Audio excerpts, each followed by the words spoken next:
Greetings, beautiful people. I'm currently lying down on the bed of my brother. Excuse my bare face, excuse my messy hair, excuse my pimples. Anyways, as early as now, I want to apologize for the quality of this video. It was shot and made in a rush because the days are busy and there's no room for being picky. But I'm still going to give my best shot at making this video as informative as it could be.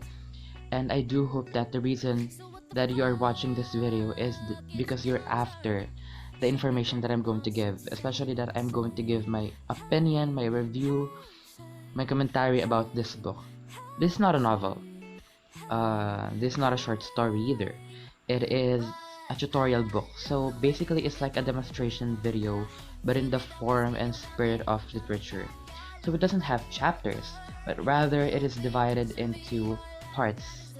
And yeah, I'm going to discuss to you each part of this book. So the first part tackles about the history of each martial art, where it came from, where it originated, who discovered it, and I honestly think it is a very fitting introduction for a book because, of course, before starting anything, we have to know where it came from. We have to know its roots because, through it somehow we can grasp its essence. The second part talks about its purpose, the purpose of every martial art, or in Tagalog, kapakinabangan.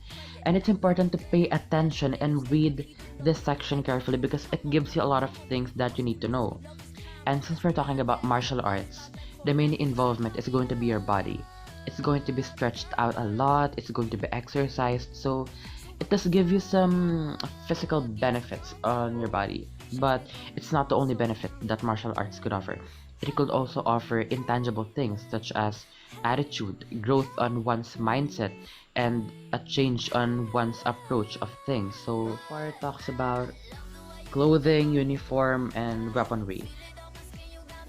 For the fourth part, it talks about kagandahang asal. We all know that, or ethics.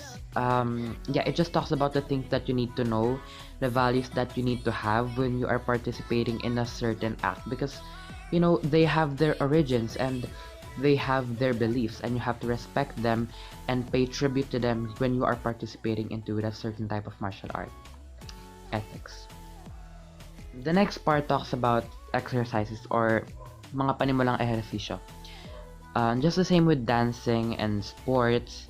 Before fully participating into that certain sport or before rehearsing, your body needs to be warmed up so that it's not going to be shocked or surprised by the stress that it's going to encounter. So yeah, it's just simple. The demonstration for the exercise kicks in. There are pictures and demonstrations, so yeah, read them carefully so that you don't miss out on anything. For the next part of this book, it tackles about the primary techniques that you need to learn for you to be able to defend yourself. So your knowledge gets broadened and you get out of your usual routine of exercises. So yeah, it's amazing. These are demonstrations and you just have to pay careful attention to each one of them so that you will be able to follow them and execute them perfectly. And yeah, be careful. So finally, this book clarifies the misconception that self-defense revolves around the concept of violence. Well, force and strength have to be exerted for you to be able to defend yourself. But if you're using it in a way that protects you from unexpected external harm, then there's no need to be worried.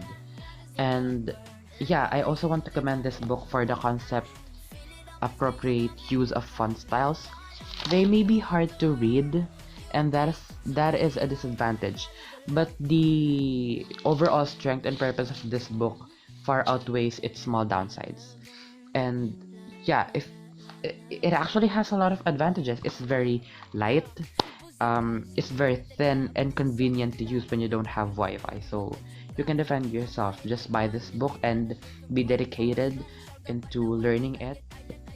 This was Jimenez for 21st Century Literature.